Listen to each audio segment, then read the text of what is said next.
भारत के प्रधानमंत्री नरेंद्र मोदी जी के जो भी फैसले हैं वे संविधान विरोधी होते हैं। तो ये 28 मई हमारे देश के लिए काला दिन है और ये पूरे संपूर्ण भारत के 150 करोड़ नागरिकों का अपमान है। हमारे देश के राष्ट्रपति महोदय को इनविटेशन नहीं भेजा गया।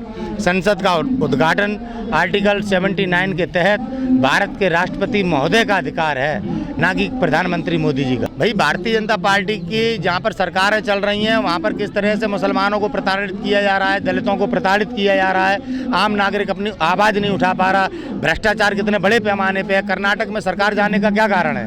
कर्नाटक में बड़े पैमाने पर 40% का भ्रष्टाचार चल रहा था। वहाँ के अधिकारियों के द्वारा कंप्लेंट की गई, प्रधानमंत्री मोदी को पत्र लिखा गया, कार्रवाई ना होने पर अधिकारी खुदकुशी कर रहे हैं। तो आप समझिए किस प्रकार से नरेंद्र मोदी जी की वास्तविकता है जो दुनिया के सामने आई है और नरेंद्र मोदी जी अपनी इस वास्तविकता से भागने का प्रयास कर रहे हैं प्रचार के माध्यम से, जो कि भारत का मीडिया उनका निरंतर वाहवाही का प्रचार कर रहा है। अपनी मन की बात सुनाने के लिए देश की जनता पर दबाव डालते हैं। आप कहाँ से बता रहे हैं कि भारत के प्रधानमंत्री पॉपुलर हैं या इन्हें कोई चाहता है या इन्हें कोई पसंद करता है?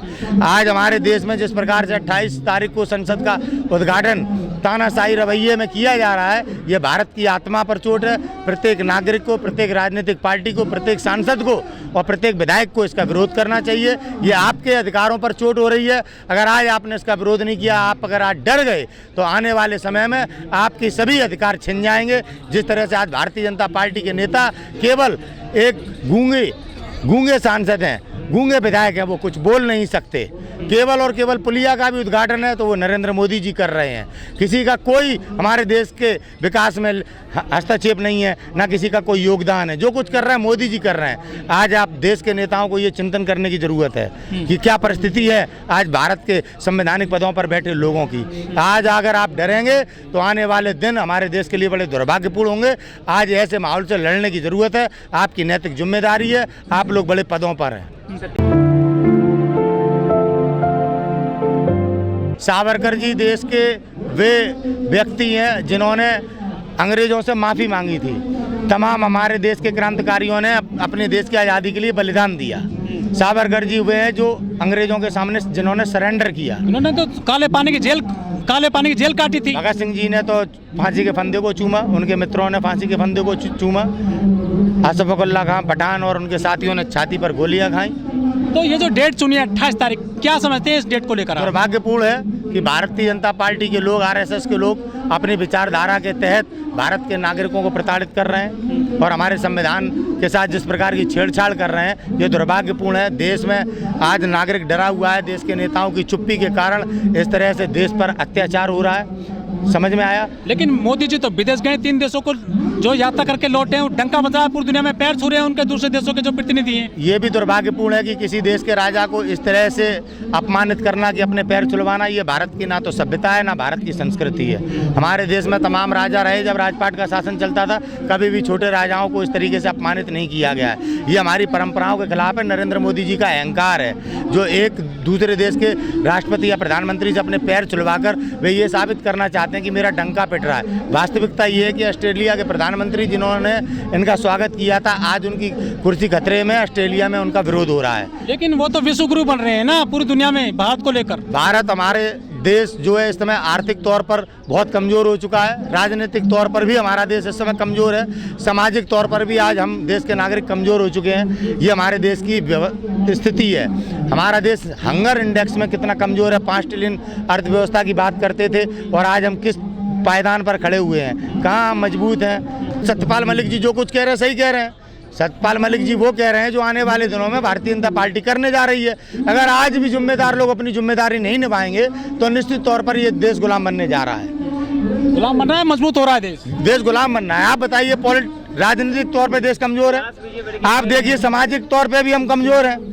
आप देखिए राजनीतिक तौर, सामाजिक तौर, आर्थिक तौर पे भी हम कितने कमजोर हैं। भुखमरी के इंडेक्स में हम कहाँ आ गए हैं। रोजगार नहीं है लोगों के पास। महंगाई के कारण लोग आज त्राही इमाम हो रहा है देश में। ये सब परिस्थिति बन रहा है सर। हिंदू राष्ट्र बन रहा है। वो हिंदू राष्ट्र नहीं बनना, हम गुलाम बनना है। हिंदू राष्ट्र तो केवल वो एक टॉपिक है जो हमें हमारी परिस्थितियों से में हम ना देख पाएं, हम भटक जाएं। जनता की आवाज़ को कैसे दबाया जाए, जो बेटियां आज अपने शोषण के खिलाफ लड़ रही हैं, इनकी आवाज़ को कैसे दबाया जाए, ये सब वो टॉपिक हैं। जो गुमराह कर रहे हैं। अमृतकाल में बेटियों की जो है आवाज नहीं सुनी जाती है क्या? अमृतकाल है यार कि नरक काल चल रहा है। किसे कहते हैं अमृतकाल? अखबारों में तो ऐसे भी विज्ञापन छपते हैं बड़े बड़े मोदी जी को लेकर अमृतकाल के। अखबार मोदी जी के हैं, उनके उद्योगपतियों के हैं। आज देश के तमाम बड़े उद्योगपति आज अपने उद्योग खो चुके हैं। न जाने कितने उद्योगपति देश छोड़कर भाग गए हैं, न जाने कितने स्टूडेंट इस देश से बाहर पढ़ने 30 लाख स्टूडेंट गए हुए हैं। आप समझिए परिस्थितियाँ कितनी गंभीर हैं। नरेंद्र मोदी जी प्रचार के माध्यम से अपने विफलताओं को छुपा रहे हैं, हमें और आपको गुमराह कर रहे हैं। आज़ादी का अमृत महोत्सव बताते हैं वो सब चीज़ों को। भाई कहाँ है अमृत महोत्सव? बेटियां इज्जत के लिए आप देखिए संसद यहाँ बैठी हुई हैं जंतर मंतर पर। आप देखिए किसान आंदोलित है, उसका बकाया नहीं मिल रहा है, उसकी फसल का मूल्य उसे प्राप्त नहीं हो रहा है। नौजवान आंदोलित है अपने रोजगार को लेकर, रेलवे के लोग आंदोलन कर रहे हैं, बैंकें खत्म की जा रही हैं। आप अमृतकाल बता रहे हैं, देश की नीलामी हो रही है। आप अमृतकाल बता रहे हैं, अच्छे दिन आएंगे का वादा किया था, आज भुखमरी से भारत गुजर रहा है। आप अमृतकाल कहकर देश के गरीबों का, आम नागरिकों का मजाक उड़ा रहे हैं। अच्छा नितिन जी, बाबा आ गए, धीरेन्द्र शास्त्री, उनका सिक्का चल रहा है पूरे देश में बड़े पैमाने पर। अरे यार, एक ढोंगी को बाबा कह रहे हो आप? कहाँ से आपको बाबा दिखाई देता है पत्रकार महोदय? एक स्मैक पीने वाले आदमी को जो भारतीय जनता पार्टी का एजेंडा सेट कर रहा है, आप उसको बाबा कह रहे हैं। ये दुर्भाग्य है इस देश का।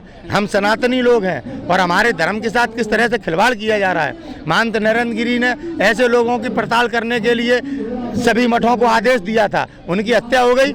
आज उनको न्याय नहीं दिला पा रहे हैं। पाल घर के संतों के लिए, इस न्याय दिलाने के लिए इस देश में कितने संगठनों ने बड़े पैमाने पर आवाज़ उठाई। महंत नरेंद्र गिरी के लिए चुप्पी क्यों? जज लोहिया के लिए चुप्पी क्यों? हमारे राजपूत CDS बिपिन रावत जी के लिए चुप्पी क्यों? आज मनीष सिसोदिया जी को किस तरह से पुलिस खदेड़ के ले जाती है, कितना अपमान करती है। कहाँ गए राजपूतों के ट्रैक्टर?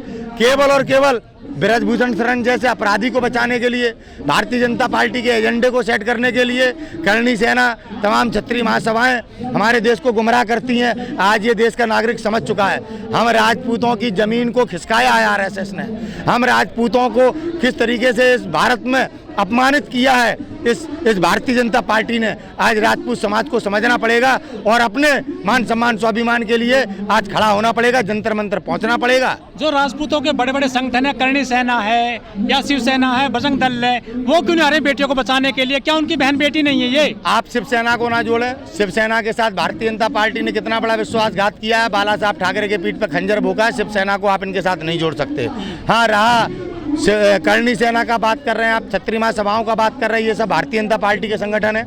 हिंदू महासभा भारतीय जनता पार्टी का संगठन है, जिसमें आपकी ये आतंकवादी साध्वी प्रज्ञा सिंह ठाकुर, इनकी बड़ी भूमिका है।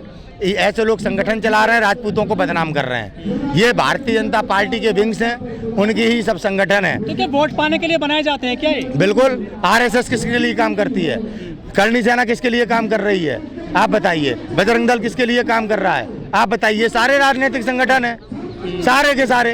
आप इसको हमारे राजपूत समाज से नहीं जोड़ सकते। सर, ये जो बेटियां हरियाणा से आती हैं, तो ये जो पूरा मामला चल रहा है, एक महीने ज़्यादा हो गया है, तो आने वाले चुनाव में क्या असर पड़ेगा? वहाँ का वोटर किधर जाएगा इन बेटियों को लेकर? क्या बीजेपी को माफ करेगा और उसको वोट दे देगा?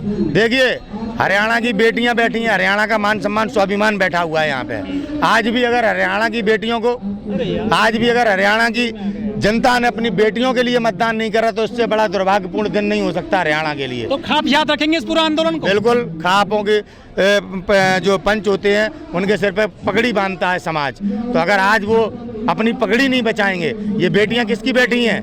ये हरियाणा की बेटियां बैठी हैं। अगर आज हरियाणा अपनी बेटियों के मान सम्मान के लिए नहीं लड़ेगा, तो मैं समझता हूँ ऐसी राजनीति को जला देना चाहिए। ऐसी राजनीति पर थूकता हूँ मैं।